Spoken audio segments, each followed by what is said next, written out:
Hello friends! I'm Emily and this is Ink Not Blood. So lovely to see you and congratulations! We've all made it through the very first month of 2019. Cheers! That's good. I've actually gotten my new year of reading off to a really great start.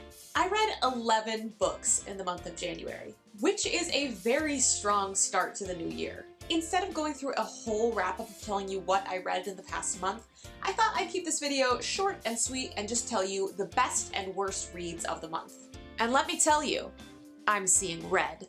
Red Rising, that is. Written by Pierce Brown, this was my favorite read of the month. I've been meaning to read Red Rising for a very long time, and I'm so glad I finally got around to actually doing it. I know Red Rising is kind of a big deal, so most of you probably already know what it's about. But for those of you who don't, Red Rising is a sci-fi dystopian novel that takes place in a future where humanity is divided up into a very harsh caste system. And the story follows our protagonist Darrow, who is a member of the lowest caste, the Reds, who are destined to toil their lives away mining valuable resources on Mars for the rest of humankind. Red Rising is a dark, slow-burning story of rebellion, and even though it took me a minute to get into it, once I hit that point, I was hooked.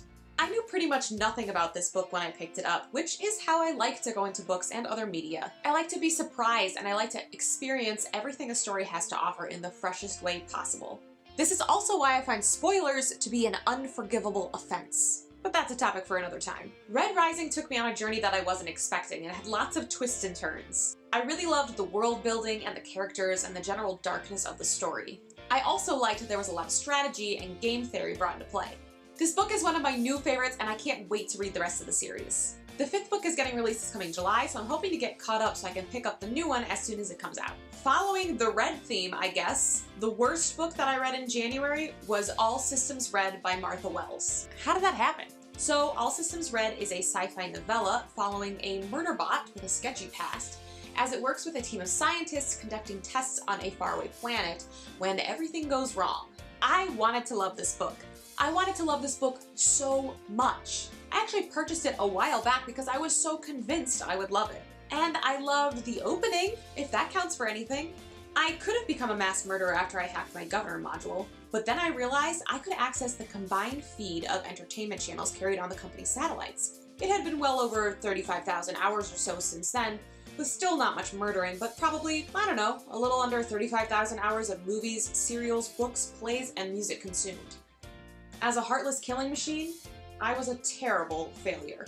I mean, that's a great opening. That is the content I wanted a lot more of. When we got to see the Murderbot's inner struggle with its own self-awareness, that was when I was enjoying the book. But I felt that component was actually overshadowed by the action of the plot, which I found myself caring very little about. The book wasn't terrible, but it wasn't what I was expecting, which left me feeling pretty disappointed. I did go on to still read the second book in the series, Artificial Condition, which I liked a lot more. I think it's because you get to see the Murderbot form a strange friendship with the artificial intelligence piloting a transport vessel. So when it comes to these books, I find myself really liking the character exploration and not really caring about the plot. I think I'm probably going to read the next 2 books in the series also, because they're super short and I'm curious to see where it goes. Before I close out this video, I wanted to include one bonus favorite, and that is my favorite TV show that I started watching in January. Oh my gosh, Killing Eve. This is a BBC show on Hulu that was recommended to me by a friend and stars Sandra Oh. And of course I'm going to watch it because Christina was hands down one of the best parts of Grey's Anatomy. Listen, I can hear you judging me out there and I don't give a fuck. In fact, I'm gonna go and watch Grey's Anatomy again for the zillionth time in its entirety just to spite you. Anyway, Killing Eve is so good. The show follows 2 women, one who is a talented officer for what is basically the British version of the NSA, and the other who is a talented assassin. The storytelling is so good in this show as the lives of these 2 women become more and more intertwined. If you can handle a certain amount of disturbing violence, I definitely suggest you go check this show out immediately. Thanks for liking and subscribing. Before you click away, go ahead and jump down in the comments to let me know if you've seen Killing Eve, or if you've read Red Rising or All Systems Red.